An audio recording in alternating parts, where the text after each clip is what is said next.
오늘은 예수님의 소통이라고 하는 그런 제목을 가지고 은혜를 나누기를 원합니다. 소통하면 굉장히 중요하죠.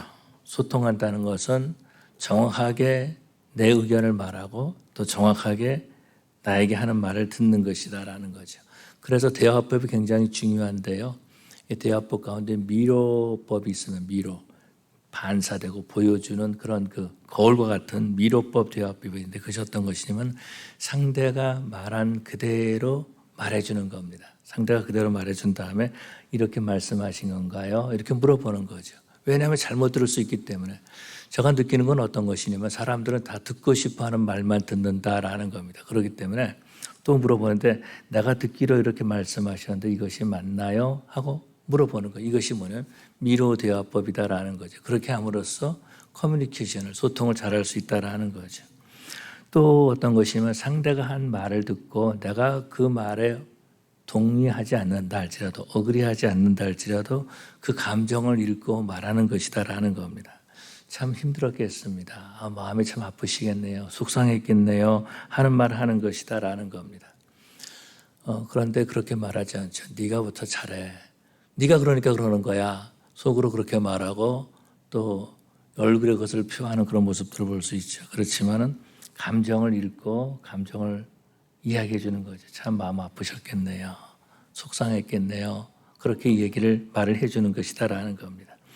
여러분 그런 것처럼 우리가 신앙생활 하는 데 있어서 예수님께서 어떻게 소통하시는가라는 것을 알면은 굉장히 큰 도움이 되겠죠. 문제는 뭐냐면은 예수님께서 소통하시는 소통 방법을 사람들이 모르고 있다라는 거죠. 소통하는 법을 배우지 못하고 모르다 보니까 불순종하는 거죠. 예수님께서 오른쪽으로 가라 그랬는데 왼쪽으로 가고 있다라는 것입니다. 그러다 보니까 하나님께서 예비하신 복도 누리지 못할 뿐만 아니라 엉뚱한 일을 하는 그런 모습들을 보게 되죠. 그렇다면 예수님께서는 어떤 방법으로 소통하셨을까라는 겁니다. 오늘 본문에서 보니까 그렇게 말씀해주고 있습니다. 무교절 첫날 곧 6월절 양 잡는 날에 이렇게 말해주고 있습니다. 무교절과 6월절 보면은요, 이 6월절이라는 것은 이스라엘 백성들이 출애굽할 때에 양을 잡아서 그 피를 문설주에 바르지 않습니까? 그것을 지키는 것이 6월절이다라는 거죠. 그래서 구원의 감격을 느끼는 겁니다. 구원의 감격을 다시 한번 기억하는 것이다라는 거죠. 그리고 또 우리 하나님께서 6월절을 지킬 때에 뭐라 그러냐면 무교병을 누룩을 먹으라 그러고 말씀하셨거든요. 그래서 그것을 기억하기 위해서 일주일 동안 누룩이 들지 않은 이스트가 들어있지 않은 음식을 먹는다라는 겁니다. 그래서 일주일 동안 무교절을 지킵니다. 무교를 지킬 때 무교절의 가장 첫날이 6월절인데 이 날이 어떤 날이냐면은 양을 잡는 날이었다라는 거죠. 그런데 누가복음에서 보니까 똑같은 내용인데요. 뭐라 그러냐면은 예수님께서 먼저 베드로하고 요한에게 가서 말씀하시는 거 6월절을 준비하라 그렇게 말씀하십니다. 그렇게 하니까 그럼 어디서 준비합니까? 이렇게 물어보는 거죠.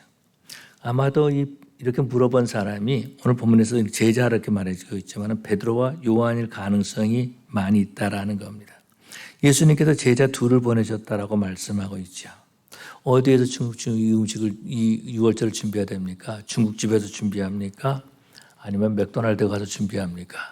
한국 같으면 태화관에서 준비해야 됩니까? 아니면은 명월관에서 준비해야 됩니까?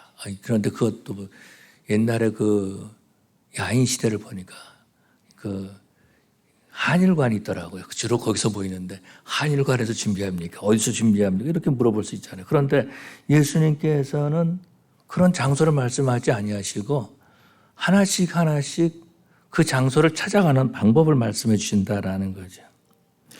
그렇기 때문에 예수님께서 하신 말씀을 하나라도 놓치면 찾아갈 수 없다라는 것입니다. 예수님께서 성 안에 들어가라. 성 안에 들어가서 물 한 동이를 지고 가는 사람을 만나게 될 것이다. 이렇게 말합니다. 그래서 물을 어디서 뜨는가라는 거 알아야 돼요. 실로암 못에 물을 떴는데요. 히스기야가 이제 그 터널을 뚫었습니다. 밖에 있는 물을 성 안에 끌어들일 수 있다. 왜 그러냐면은 예루살렘 성을 포위하고 있으면 물이 없으면 안 되잖아요. 예루살렘 성에는 이 시내가 없었거든요. 샘이 없었다라는 겁니다. 그래서 밖에 있는 물을 끌어들이기 위해서 터널을 뚫었습니다. 터널을 뚫는데 양쪽에서 터널을 뚫었는데 안 맞았어요. 나중에 안 맞아가지고 조금 삐딱하게 됐었지만은 그 밖에 있는 물이 안으로 들어오는 것이 바로 실로암 못이다라는 거죠. 그렇기 때문에 실로암 못으로 갔을 가능성이 있지, 성경에서 말하고 있지는 않은데 가능성이 있다라는 거죠. 뿐만 아니라 한 사람이 물동이를 가지고 간다 그렇게 말해주고 있습니다. 그런데 이 한 사람은 보통 그 당시 보면 여자들이 이제 물동이를 이고 다녔는데 남자를 말해주고 있거든요. 한 사람, 이 남성 명사다라는 거죠. 남자가 물을 다 가지고 간다. 이것은 그 당시 에센파일 가능성이 상당히 많이 있다라는 거죠. 근데 그 사람을 따라가라 그렇게 말합니다. 그 사람을 따라가라. 그리고 어느 집에 가든지 그 사람 집이 아니고 어느 집에 가든지 그 집에 들어가면 그 집 주인에게 말하라는 거예요. 우리가 나중에 알겠지만은 그 집은 마가의 집일 가능성이 많이 있죠. 마가의 집일 가능성이 많이 있다라는 겁니다. 왜냐하면 다락방을 준비해 줬잖아요. 그래서 마가의 다락방이라고 그렇게 사람들은 말하기 때문에 마가의 집일 가능성이 많이 있습니다. 그 제자들이 예수님 말씀하신 대로 예수님과 제자들이 유월절 음식을 먹을 객실이 어디 있느냐 이렇게 물어보라는 거죠. 그러니까 그 사람이 자리를 펴고 다락방, 넓은 큰 다락방을 보여줬다라는 거죠. 그곳에서 준비하라 이렇게 말씀하고 있습니다. 놀라운 것은 이런 거죠. 제자들이 말씀대로 했다라는 것입니다. 정말로 성 안에 들어가니까 한 남자가 물동이를 들고 가고 있었다라는 거죠. 뿐만 아니라 그 사람을 예수님께서 미행하라 그랬잖아요. 미행하는 겁니다. 따라간다라는 거예요. 어떤 집에 들어가는 거죠. 집에 가서 객실이 어디 있느냐 이렇게 물어보죠. 마가의 집으로 우리는 추측하는 거죠. 그렇기 때문에 아마도 마가의 아버지에게 물어보지 않았을까 이런 생각이 든다라는 거죠. 그렇다면은 마가 집은 에센파를 후원하는 그런 집이 아니었을까 하는 생각을 이렇게 가져본다라는 것입니다. 그러고 난 다음에 그곳에서 유월절을 준비하고 유월절을 먹는 그런 모습들을 볼 수 있습니다. 제자들이 하나님 예수님 말씀대로 만나 이렇게 말씀하고 있습니다. 이것이 대단히 중요한 거죠. 제자들은요 예수님이 말씀하시는 것을 잘 알고 있었다라는 거죠. 예수님 어법이라는데 말하는 법을 잘 알고 있었다라는 거죠. 그래서 그대로 따라했다라는 것입니다. 여러분 기억하십니까? 예수님께서 예루살렘에 들어가실 때에 나귀를 타고 들어가셨잖아요. 나귀를 타실 때도 보면은 나귀를 끌고 와라. 건너편에 가서 나귀를 끌고 와라. 묶여져 있습니다. 누가 묶거든 주가 쓰시겠다 하라. 그래서 그 나귀를 끌고 옵니다. 어떻게 보면은 도둑질처럼 보이잖아요. 그렇지 않습니까? 그런데 예수님께서 하나씩 그렇게 말씀해 주신다라는 거죠. 자, 어디서 그럼 준비할까요? 그렇게 말했을 때 예수님께서도 식당 이름을 말하면 얼마나 좋겠습니까? 주소를 말해주면 쉽게 찾아갈 수가 있잖아요. 최소한 물동이를 이고 가는 사람, 물동이를 지고 가는 사람의 이름이라도 가르쳐주면 혹시 당신이 김아무개, 이아무개입니까? 이렇게 물어볼 수 있잖아요. 그러고 난 다음에 그 사람이 가는 길을 따라갈 수 있다라는 것입니다.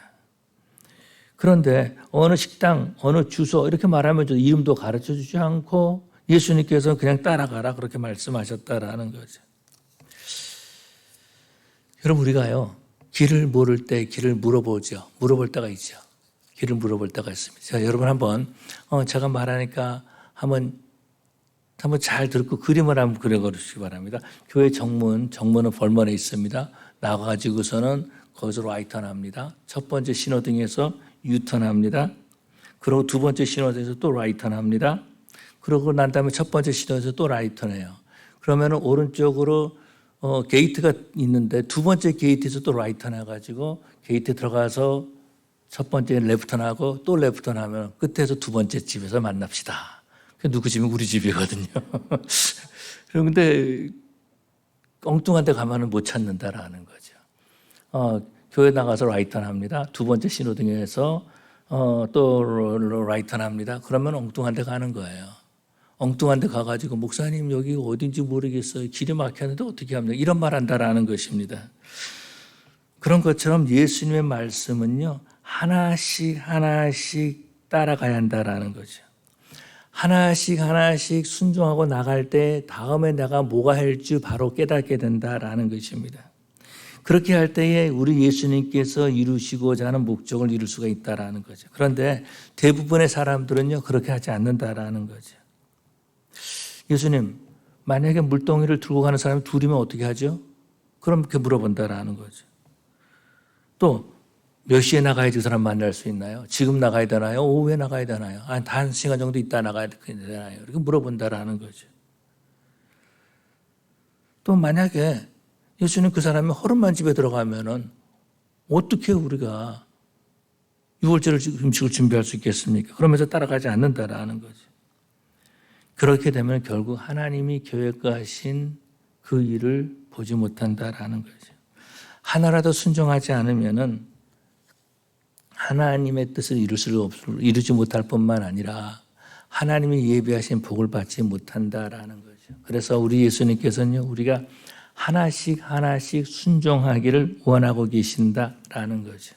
근데 많은 사람들은요, 순종하는 것보다 뭘 같이 생각합니까? 목적을 먼저 생각한다라는 거죠. 그래서 목적을 생각한다. 우리 한국말에 무슨 말이냐면은 뭐로 가도 어디로만 가면 돼요? 서울로 가면 된다. 뭐로 간다는 곁길로 가든지 돌아가든지 뭐 그런 말입니다. 가장자리를 비춰서라는 말이 뭐로라고 하는 말인데요. 그래서 말한 것은 뭐 이 말의 뜻은 뭐냐면 어떻게 하든지 목적만 이루면 된다라는 거예요. 그렇게 되면은요, 우리 주님께서 원하시는 목적을 이룰 수가 없다라는 거죠. 다시 말해서 예수님은요, 우리의 순종의 과정을 아주 중요하게 보신다라는 겁니다. 성례 들어가지 않으면 물동이를 지고 가는 사람을 만날 수가 없다라는 거예요. 그 사람을 따라가지 않으면 어떤 집에 들어갈 수가 없다라는 겁니다. 아니, 그 집 자체를 알지 못하는 거죠. 그 집 주인에게 물어보지도 못할 뿐만 아니라 큰 다락방에 갈 수도 없다라는 거죠. 여러분, 우리 예수님께서는요, 커뮤니케이션 하시는데 순종의 과정을 하나하나 과정을 아주 귀하게 보시고 그것을 중요하게 보시는 하나님이시다라는 겁니다. 예수님 우리로 하여금 하나씩 하나씩 순종하게 말씀하신다라는 거죠. 그런데 어떤 사람들은요, 목적만 중요하게 여긴다라는 거죠. 방법은 상관없어. 돈만 벌면 돼. 그렇게 생각하고 있다라는 거예요. 근데 저는 목사니까 어떻게 하든지 교회가 크고 확장되고 성장하고 그러기를 원하죠. 그러다 보니까 어떤 사람들은 방법에 상관없어. 교회만 커지면 돼. 그렇게 생각한다라는 겁니다. 그렇게 해서 만들어진 한국 교회만 있는 것 같아요. 한국 교회만 있는 총동원주의라는 것이 있습니다. 총동원주의. 그날은 그냥 다 사람들 데려오는 거예요. 다른 교회 나가도 오늘만 우리 교회 와. 데려온다라는 것입니다. 전도하는 것이 아니라 그것은 이웃 성도를 도둑질하고 하는 거죠. 강단에서 교인들에게 도둑질을 시키는 것과 똑같은 행동이다라는 겁니다. 그런데 예수님은요, 하나씩 순종해야지 목적에 도달할 수 있음을 말씀하는 거죠. 그 과정에 하나라도 불순종하면 길을 잃어버리고 만다라는 겁니다. 성내로 들어가면 물동이 한 날을 지고 가는 사람이 있다. 이것은 놀라운 일이다라는 겁니다. 여기서 알 수 있는 것은 예수님이 하나님이심을 보여주는 거죠. 그 집에 어디로 가든지 그 사람이 어디로 가든지 그 집 주인에게 말하라. 하나님이심을 보여주고 있다라는 겁니다. 우리 예수님이 다 아신다라는 거예요. 하나님만이 하실 수 있는 말씀을 하고 있다라는 것입니다. 예수님은 하나님의 아들로 믿는 사람만이 그 일에 순종할 수 있다라는 거죠.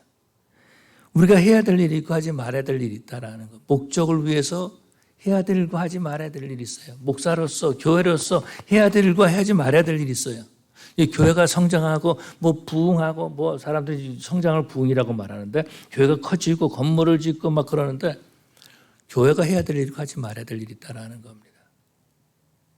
한국선 그런다 그래요. 교회가 세워지면 그 주변에 집값이 엄청 떨어진대요. 뿐만 아니라 교회를 건축할 때 보면은요, 한국에서도 그런 얘기가 있었죠. 어떤 한국의 큰 교회인데 밑에 지하는요, 남의 땅까지 막 들어가가지고 지하실을 만들었어요. 근데 거기가 어디냐면은 예배당 강단으로 쓰고 있다라는 겁니다. 그래가지고, 지탄을 많이 받은 일도 있었다라는 거예요. 하나님이 하실 일, 하나님이기 때문에 그 말씀을 우리가 순종한다라는 거죠. 예수님께서는 하나씩 순종할 수 있도록 그 길을 보여주셨습니다. 그렇기 때문에 우리는요, 하나님의 말씀대로 하나씩 실천해 나가야 된다라는 거예요. 예수님 제자들에게 말씀하시죠. 성 안에 들어가라. 그러면 한 사람이 물동이를 지고 가는 사람이 있을 것이다. 그러면 물동이 지고 가는 사람을 만납니다. 아, 만났구나. 그 다음에 그 사람을 미행하는 거죠. 어디로 갈까? 미행한다라는 거. 한 집에 들어가는 것을 봤습니다. 그러고 난 다음에 그 집에 들어가 담대히 그 주인을 찾습니다. 미행했던 사람이 그 주인을 찾아요. 그러면서 우리 선생님과 제자들이 6월절 음식을 먹어야 된다. 어디서 준비해야 됩니까? 객실이 어디입니까? 이렇게 물어본다라는 거죠. 그런데 놀라운 것은요, 그렇게 큰 다락방을 보여주었다라는 거죠. 말씀대로 하나씩 순종할 때 하나님의 손길을 체험하게 되는 줄로 믿습니다. 뿐만 아니라 하나님의 말씀에 하나씩 순종할 때 하나님께서는 순종하는 만큼 그 신앙을 성장시켜 주신다라는 거죠. 여러분, 우리 예수님께서 처음 기적을 행하셨는데 그 기적이 어떤 건지 아십니까? 물을 포도주로 만드신 기적이잖아요. 역시 우리 뉴크리에이션 교회 성도들은 똑똑합니다. 뉴크리에이션 교회 성도들. 그래서 물을 포도주로 만드셨잖아요. 물을 포도주로 만드실 때에 거기 있는 종들에게, 하인들에게 말합니다. 물동에다 물을 채워라. 물을 채웁니다. 그리고 그것을 떠서 연회장에 갖다 주라. 갖다 줍니다. 그랬더니 최상의 포도주를 맛보았다라고 연회를 관장하는 연회장이 말하죠. 오병의 기적 때도 마찬가지입니다. 오병의 기적 때도 물고기 2마리와 떡 5개를 가지고 우리 주님께서 축소하시고 제자들에게 말씀하시는 거죠. 사람들 다 앉게 50명씩 100명씩 다 앉았습니다. 먹을 게 없는데 앉았다라는 거죠. 그런 다음에 그것을 제자들에게 나눠주라고 그렇게 말씀하죠. 얼마나 되겠어요? 얼마나 되겠어요? 근데 그걸 나눠줄 때 놀라운 역사가 나타났다라는 거죠. 말씀대로 하니까 배불리 먹고 남았다라는 겁니다. 지금도 성령 하나님이 우리와 함께 하시면서 우리에게 그렇게 말씀하시는 줄로 믿습니다. 성령 하나님이 우리와 함께 하시면서요, 우리로 하나씩 순종하게 하신다라는 거죠. 또 우리는 답답합니다. 그 과정을 뛰어넘는다라는 거예요. 그렇게 되면은 예수님께서 말씀하신 다락방을 찾을 수가 없다라는 것입니다. 제가 어렸을 때 들은 얘기가 있어요. 얘기가 있는데 그런 얘기를 합니다. 선생님한테 들었는데요. 시계를 풀었다가 똑같은 시계를 이제 풀었다가 다시 조립을 하지 않습니까? 조립을 하면은 한국 사람은 꼭 나사가 남는다는 거예요. 나사가 꼭 남는데요. 그런데 독일 사람이나 스위스 사람은 그때까지 딱 하면 나사가 하나도 남지 않고 딱 맞는다 그럽니다. 무슨 말입니까? 자꾸 건너뛴다라는 거죠. 이게 나사를 박아야 되는데, 그냥 건너뛴다라는 거죠. 한 번은 교회 이제 일 때문에 어떤 멕시칸들을 하이어를 해가지고 일을 시켰습니다. 그랬더니 그 친구가 저의 얼굴 눈치를 딱 보더니 빨리빨리 이렇게 말하는 거예요. 아마도 한국 사람 밑에서 같이 일했던 것 같아요. 그러니까 빨리빨리라는 말을 배운 것 같습니다. 그런데 그렇게 하다 보니까 문제가 발생하는 거죠. 하나씩 따라가야 되는데 어떤 목적만을 이루기 위해서 갈 때에 그때 문제가 생긴다라는 겁니다. 여러분, 우리가 말씀이 하나씩 순종할 때 하나님께서 우리의 믿음을 키워주시는 거예요. 그때에 하나님의 역사를 체험할 수 있다라는 겁니다. 그런데 우리가 말씀에 순종하지 않고 불순종하고 살고 있습니다. 우리의 믿음도 여전히 성장하지 못했습니다. 그런데 만약에 하나님께서 주신 놀라운 축복을 보면 어떻게 되겠어요? 감당하지 못한다라는 거예요. 그걸 감당하지 못한다라는 겁니다. 그래서 우리는 어떻게 되는가? 우리는 예수님과 소통할 때에 예수님 말씀을 드릴 때 무엇을 염두에 두을까라는 거죠. 첫 번째로는요, 소통의 일반적인 것도 염두에 두어야 한다라는 거죠. 그것이 어떤 것입니까? 상대가 원하는 것이 무엇인지 그것을 염두에 두어야 된다라는 겁니다. 우리 예수님이 무엇을 말씀하시는가 여기에 관심을 가져야 된다라는 거예요. 소통을 잘못 이해하는 사람들이 있습니다. 소통을요, 내가 원하는 것을 다 말하는 것이 소통이다 그렇게 말하고 있습니다. 그런데 그러면 그 말을 듣는 사람이 저 사람은 안 되겠다. 도저히 못 들어주겠다 한다라는 것이죠. 근데 내가 원하는 것을 다 말하면 상대가 다 듣는 것으로 착각하고 있다라는 거예요. 근데 소통을 잘하는 사람은 어떤 사람? 소통을 잘하는 사람은, 커뮤니케이션을 잘하는 사람은 들을 줄 아는 사람이다라는 거죠. 들을 줄 아는 사람이다라는 거예요. 근데 우리 교회에 이렇게 잘 듣는 분이 한 분 계세요. 여러 분 계시겠지만 제 눈에 띈 건 한 분이십니다. 얘기할 때, 그래? 그렇게 말씀하시는 거예요. 그래서 어느 날은 집에 가면서 제한테, 그분이 혹시 소통하는 법을 배우셨나? 할 정도로 그렇게 소통을 잘 하시더라고요. 추임새를 아주 잘해줘요. 추임새를 잘해주니까 상대가 좋아가지고 계속해서 이 말할 수 있도록 해준다라는 거죠. 그런데 소통을 잘 못하는 사람은 어떤 사람? 자기가 하고 싶은 말을 다 한다라는 겁니다. 내가 하고 싶은 말을 다 하면 그럼 대부분 어떤 거겠습니까? 자기 자랑이죠. 자기 자랑. 자기 말한다라는 겁니다. 그러면은 그걸 듣는 사람이 뭐라 그러겠어요? 아유, 참, 그래 너 잘났다. 또 어렸을 때 제가 좀 속된 말로 네 뭐 굵다. 이렇게 말한다라는 거죠. 근데 소통할 때 듣지 않는 이유가 있어요. 왜 듣지 않는? 내가 하고 싶은 말이기 때문에. 내가 저 사람을 바꾸려고 하기 때문에 듣지 않는다라는 겁니다. 기억하시기 바랍니다.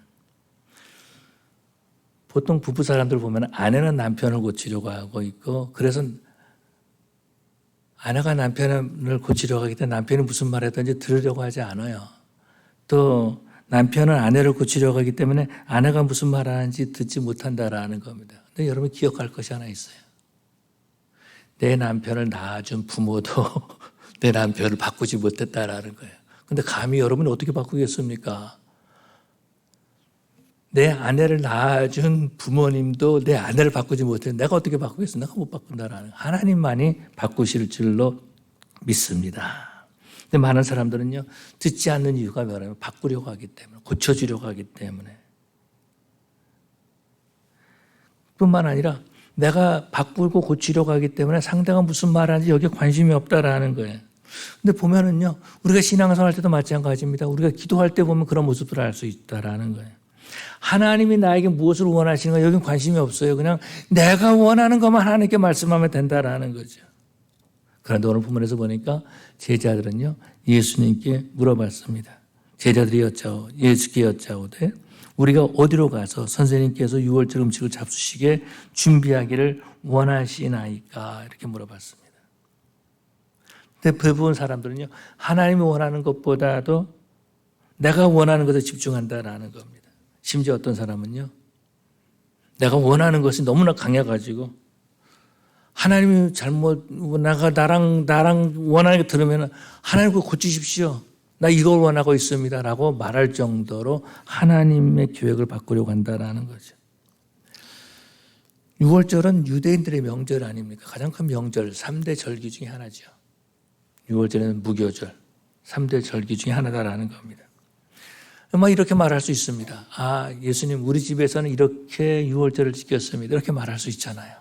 또, 우리 고향에서는요, 6월절을 이렇게 지킵니다. 그렇게 말할 수 있다라는 겁니다. 제가 동부에서 목회할 때에 어떤 분이 조지아에서 이사 오셨는데, 그분이 그 조지아에서 감리교를 다니셨습니다. 근데 우리 교회에서 이제 구역 예배를 드려서 구역에 들어가셔야 됩니다. 그러니까, 목사님, 그 구역이 아니고 속회라 그래요. 그렇게 말하는, 감리교에서 속회라 그러거든요, 구역을. 그렇게 말하는 것처럼 제자들도 그렇게 말할 수 있다라는, 우리 동네에서는 6월절 이렇게 지킵니다. 이렇게 말할 수 있다라는 겁니다. 그런데 제자들은요, 예수님이 무엇을 원하시는가 여기에 관심을 가졌다라는 것입니다. 그렇게 할 때에 예수님이 원하시는 곳에 가서 6월절을 지킬 수 있다라는 거죠. 그럼 우리는 조용히 이 시간에 질문해 볼 필요가 있습니다. 예수님이 나에게 원하시는 것이 무엇일까? 예수님이 나에게 원하시는 것이 무엇일까라는 거죠. 근데 오늘 대부분의 사람들은요, 하나님의 일을 한다고 하면서 예수님이 원하시는 것이 무엇인지 관심을 갖지 않습니다. 내가 원하는 것, 여기에 관심을 갖고 있다라는 거예요. 예수님이 원하시는 것에 관심을 갖지 않으니까 어떻게 됩니까? 예수님의 말씀에 귀를 기울이지 않는다라는 거예요. 내가 생각하는 것을 주장한다라는 겁니다. 내가 원하는 것을 이루기 위해서 하나님의 계획을 막 바꾸려고 하는 그런 모습도 볼 수 있죠. 그래서 우리는 이 시간에 한번 질문해 봐야 된다라는 거죠. 예수님이 나에게 원하시는 것이 무엇일까라는 겁니다. 주님이 원하신 것을 알면 우리는 주님께서 원하시는 할 수가 있는 거죠. 요즘 유행처럼 하는 말이 있습니다.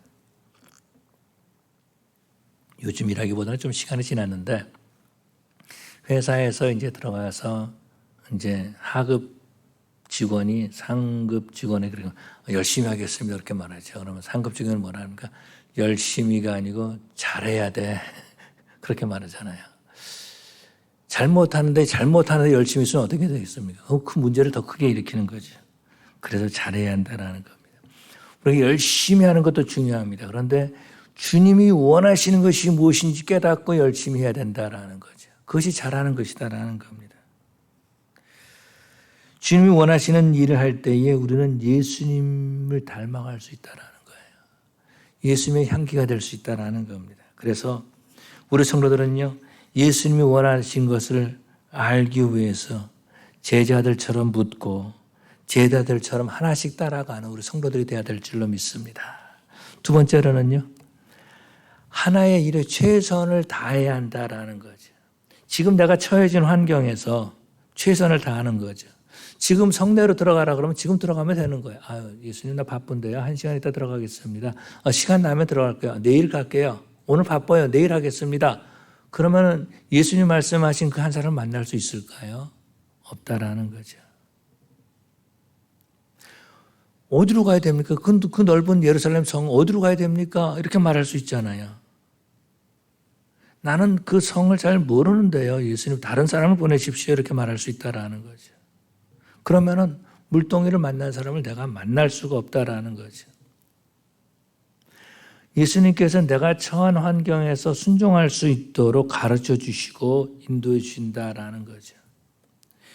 그래서 제자들이 어디서 유월절 음식을 잡수시도록 준비합니까? 이렇게 물어볼 때에 예수님께서는 어느 집에 다락방에서 음식을 준비하라 이렇게 말씀하지 않으셨습니다. 만약에 그렇게 말했다면은 아마도 그랬을 거예요.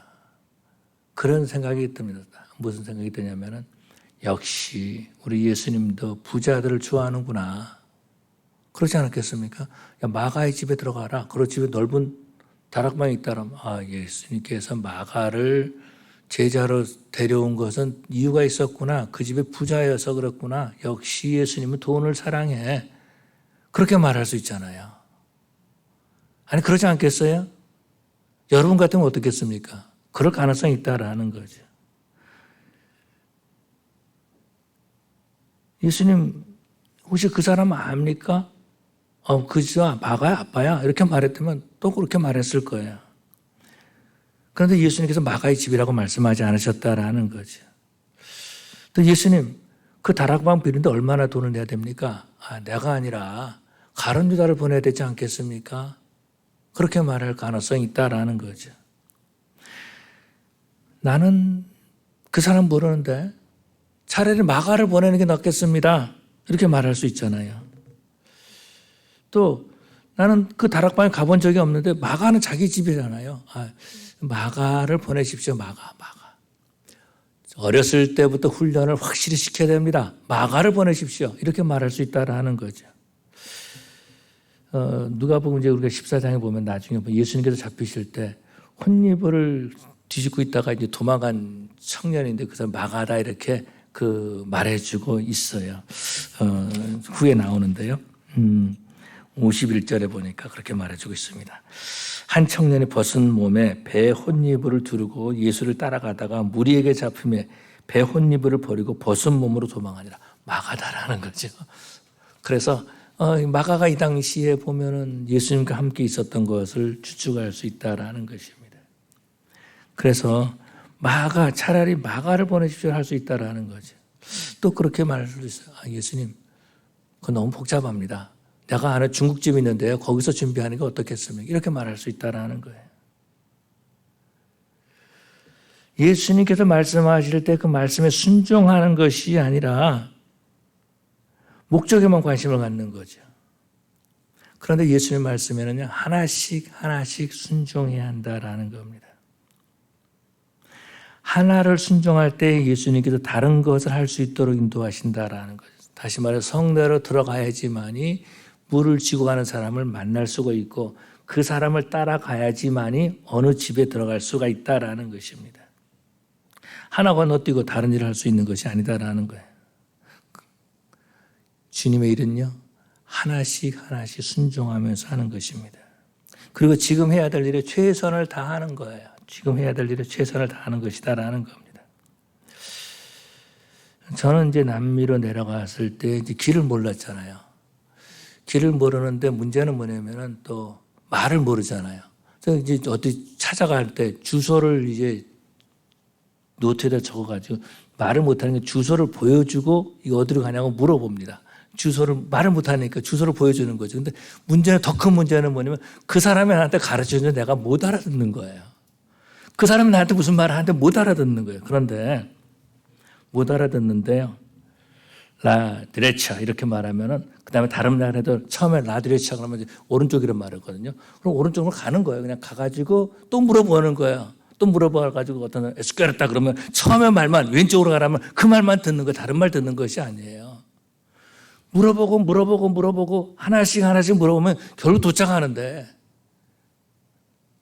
괜히 알아듣지도 못하고 엉뚱한 데로 갔다가는요 찾지 못한다라는 것입니다. 맨 마지막 말 한마디 딱 듣고서는 나는 찾으러 갈 수 있어. 아니다라는 거죠. 그래서 저는 그렇게 했어요. 길을 모르니까 이 사람이 오른쪽으로 가라 그러면은 오른쪽으로 간 다음에 그 다음에 나는 몰라요. 그 사람 무슨 말인지 모르니까 거기 가서 또 사람 하나 만나 또 물어보는 거예요. 왼쪽으로 가면 또 왼쪽으로 가가지고 일단 왼쪽으로 가는데 그 다음에 가서 또 다른 사람을 물어본다라는 거죠. 그렇게 해야지만이 목적지에 도착할 수 있다라는 거죠. 예수님께서 승천하시기 전에 말씀하시죠. 성령이 너에게 임하시면 너에게 권능을 고 예루살렘과 온 유다와 사마리아 땅까지로 내 증인이 되리라 라고 말씀하십니다. 예수님께서요 처음부터 너희는 성령이 임하시면 땅끝까지로 내 증인이 되리라 이렇게 말씀하지 않으셨어요. 예루살렘과 온 유대와 사마리아와 땅끝까지로 내 증인이 되리라 이렇게 말씀하셨다라는 거죠. 다시 말해서 내 친구에게, 내 가정에서 내 자녀에게, 내 아내에게, 내 남편에게 예수님의 증인의 사역을 감당해야 된다라는 겁니다. 내가 사는 동네에서 예수님의 증인의 사역을 감당해야 된다라는 거죠. 그렇게 할 때 예수님께서 하신 말씀을 이룰 수 있다라는 겁니다. 지금은 세상을 떠났지만은요, 고 황성수 목사님이 계십니다. 이분은 굉장히 똑똑하신 분이세요. 20대 후반에 국회의장이 됐다 그러더라고요. 똑똑하신 분 아니에요. 30살이 되기 전에 국회의장이 됐어요. 국회의원이 된 건 국회의장이 됐다라는. 근데 이분 나중에 이제 목사님이 되셔가지고 이제 그러는데 이분이 성경 구절을 굉장히 많이 외우셨습니다. 그래서 물어봤어요. 목사님 어떻게 성경 구절을 이렇게 많이 외우십니까? 그랬더니 이분이 하신 말씀이 나는 하루에 한 절만 외운대요. 한 절만 외우신다라는 거예요. 한 절만 외우신다는 거예요. 하루에 한 절만. 여러분 싸울 때 제일 무서운 사람이 어떤 사람인지 아십니까? 한 놈만 패. 한 놈만 패. 그 사람이 무서운 사람이에요. 그런 것처럼 하루에 한 절만 외운다라는. 우리 교회도 일주일에 한 절만 외워 우리는. 일주일에 한 절만. 그래도 안 외워. 일주일에 한 절. 매 새벽마다 3번씩 같은 절을 계속 반복합니다. 그래도 잘 안 외우려고 그래요. 이분이 하루에 한 절만 외우는데 여러분 그 달리기 1000m 달리기라는데 보통 8명이 뛴다 그래요. 뭐 잘 모르겠지만은 8명이 뛰는데 8등에 있던 사람이 목적이 뭔지 아십니까? 8등 뛰는 사람의 목적. 7등을 이기는 거예요. 자기 앞에 있는 7등을 이기는 거예요. 그러니까 7등을 따라잡고 7등일 때 6등을 따라잡고 그 자기 앞에 있는 사람을 따라잡는 거죠. 5등을 따라잡고 4등을 3등을 따라잡고 2등을 따라잡고 1등을 따라잡아야지만이 1등이 될 수 있다는 것입니다. 그렇게 하나씩 따라가는 겁니다. 예수님은 우리에게 그렇게 하나씩 순종하도록 우리에게 말씀해 주신다라는 이것이 바로 예수님의 어법이다라는 겁니다. 이것이 바로 예수님의 커뮤니케이션 방법이다라는 거죠. 물동이를 지고 간 사람을 따라가야지만이 그 집 주인을 만날 수 있다라는 거죠. 물동이를 따라간 사람 따라가다가 저 사람보다 저 물동이가 더 이쁜데 저 물동이가 더 값어치가 나을 것 같아요. 그럼 다른 거 따라간 사람이 있어요. 그러면은 예수님이 원하시는 곳에 도착하지 못하죠. 예수님의 소통 방법은 어떤 것입니까? 내 생각이 아니라 예수님의 말씀에 하나씩 하나씩 순종하는 것이다라는 겁니다. 제가 말씀을 마칩니다. 우리가 하나님 앞에 질문해 봐야 돼요. 예수님이 나에게 원하시는 것이 무엇일까? 예수님이 나에게 원하시는 것이 무엇일까? 라고 하나님 앞에 질문해 보고 뿐만 아니라 예수님의 말씀에 최선을 다하는, 그래서 하나의 최선을 다하는 그런 저 여러분 되시기를 간절히 축원합니다. 기도하시겠습니다. 사랑의 아버지 하나님 감사합니다. 주님께서 저희를 사랑해 주셔서 우리로 하여금 주님께서 커뮤니케이션 하시는 방법을 배울 수 있도록 인도하심을 감사합니다. 아버지 하나님, 우리가 예수 믿는 사람으로서 바르게 말하고 바르게 들을 줄 알게 하여 주시옵소서. 내가 커뮤니케이션 잘못해서 내 주변의 사람들이 다 떨어지게 하는 것이 아니라 들어줌으로, 인정해 줌으로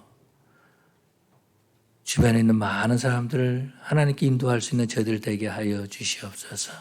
뿐만 아니라 아버지 하나님, 주님께서 말씀하신 대로 하나씩 하나씩 순종하는 저희들 되게 하여 주시옵시고, 그때에 내 신앙이 성장하고 내 믿음이 성장하고 예수님의 하나님이심을 고백할 줄 아는 우리 삶이 되게 하여 주시옵소서.